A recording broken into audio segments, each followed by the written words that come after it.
J'expliquais dans le podcast avec Brian que William Gomis avait plusieurs options en garde ouverte face à quelqu'un qui envoie beaucoup le check hook. Et Francis Marshall est quelqu'un qui a ce réflexe défensif d'envoyer un check hook, donc il a un réflexe défensif ou offensif, on va dire.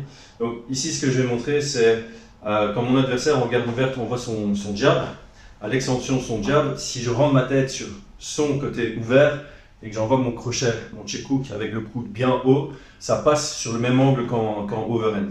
Donc évidemment, c'est très dangereux pour mon adversaire. De même que, on a déjà souvent vu des athlètes à l'UFC, quand ils envoient leur direct, leur main qui ne frappe pas, n'est pas bien positionnée défensivement, elle est là.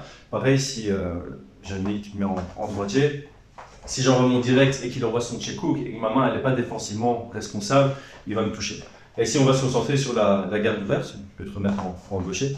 Donc une des options que William Gomis a, c'est si j'envoie mon jab vers la tête de mon adversaire, il va pouvoir envoyer son check hook sans problème. Donc ici, voilà, son check hook va me toucher.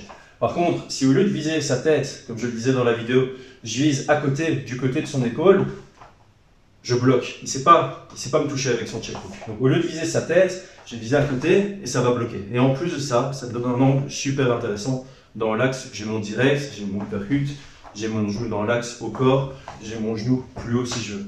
Donc c'est ce qu'on appelle c'est ce que Brian a appelé un stop shoulder. Donc je ne vais pas envoyer mon jab et le rétracter, je vais vraiment envoyer mon jab pour le laisser, ce qui défend le check hook. Et puis là j'ai pas mal d'ouverture, peu importe, je peux encore me déplacer pour venir rentrer vraiment bien dedans. Donc ça c'est la première option. La deuxième option à laquelle j'ai pensé, c'est de venir à l'intérieur de son check hook avec un step cross. Donc je suis en gaucher, je vais feinter mon jab pour provoquer cette réaction. Et au moment où la réaction vient, je dois être très rapide pour recharger. Donc je feinte même le direct. En fait, je peux même partir en feintant le direct tout simplement. Et puis je rentre avec un step cross. Donc je passe de gaucher à droitier ou de droitier à gaucher. Et je viens l'envoyer avant son check hook, donc à l'intérieur de son check hook. Donc ça donne son check hook part, pardon, je vais retoucher. Et on rentre à l'intérieur. En plus de ça, si je déplace bien ma tête vers la caméra, j'ai de nouveau le même scénario où mon bras, si je lève bien mon coude et si je l'envoie en overhand plutôt qu'en cross, j'ai pas de risque de me faire toucher. Et quand bien même je me fais toucher, comme ma tête va dans la même direction que le check hook, ça amortit. Donc ça c'est une bonne solution. Et la dernière solution, je vais pas la montrer ici, je vais me mettre face à la caméra. Donc si j'envoie mon check hook, il y a une ouverture dans l'axe.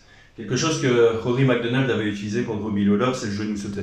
Il avait feinté le jab, il y a un check hook qui est venu du côté de Robbie Lawler, et quand tu sautes, boum, tu as vraiment le genou qui peut venir dans l'axe, au menton, et le check hook, comme tu as sauté, il va te toucher quelque part dans le corps, ce sera beaucoup moins dangereux que le genou sauté.